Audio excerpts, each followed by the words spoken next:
hojjennu keessaa tokko xiqqoo wajjin kan nuti hojjennu ensaayikiloopeediyaa Oromoo hojjennee xumurree jirra. Amma immoo piroojeektii 4 waliin hojjetaa jirra. Aadaa irratti hojjetaa jirra. Beekumsa xabboo irratti hojjetaa jirra. Hojii babal'aa hojjechuutti argama jechuudha. Gama aadaaf seenaatiin hojii bal'aa hojjetaa jirra. Instituutii qorannoo qo'annoo Oromoo Iqoo wajjin qorannoo 4 gaggeessaa jirra. Qorannoon tokko waa'ee seenaa irratti gaggeessaa jirra. Kan lammaffaa immoo gahee gadaan ijaarsa biyyaa keessatti qabu kan jedhu irratti gadaan akkamitti biyya tanaaf rakkoo ammareef kaasaa turre kanaaf akkamitti furmaata ta'a kan jedhu achirratti hojjetaa jirra.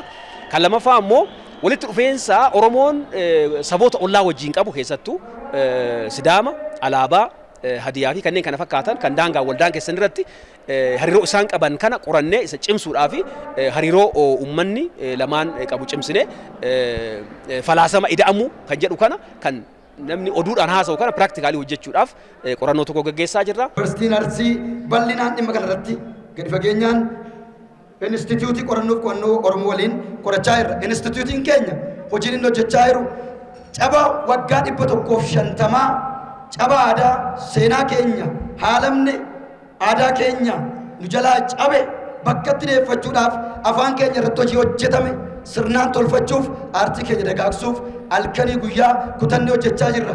Kana keessatti biroon dargaggoo fi ispoortii Oromiyaa, biroo aadaa fi tuurizimii Oromiyaa, giddugalli aadaa koomishiniin tuurizimii qindoomina guddaadhaan waliin deemaa jirra. Yoo qoba fiigne galman keenya, yoo tokko taane garuu laga ceena. Waan Oromoon nurraa barbaadu fiixaan baasuu kan dandeenyu tokko yoo taane waliin hojjenneedha. Aadaa duudhaa keessattuu aadaa hojii safuuf safeeffannaa fi aadaa dubbisaa irratti akkasumas carraa hojii kallattii adda addaan dargaggoonni akkamitti hubachuu qaban kan jedhu mariin jajjabaa fi gaheen dargaggoonni ijaarsa biyyaa keessatti qaban maali kan jedhuu fi ijaarsa gara fuula duraa keessattis qoodni dargaggootaa maalinni kan jedhu marii guddaa hojii guddaa biyya kana utubuuf faayidaa guddaa qabu gaggeeffamaa turee jira. Mariin har'aa kunis qaamuma kanaati jecha. Kanaaf naannoo keenya guutuu keessatti yuunivarsiitota naannoo keenya keessa jiran hunda waliin ta'uun mariin kun itti fufiinsa karaa qabuun gaggeeffamaa kan deemu ta'uusaa gamanumaan kaasuu barbaada. Aadaan dubbisuu dargaggoota keenya biratti baay'ee laafaa jira.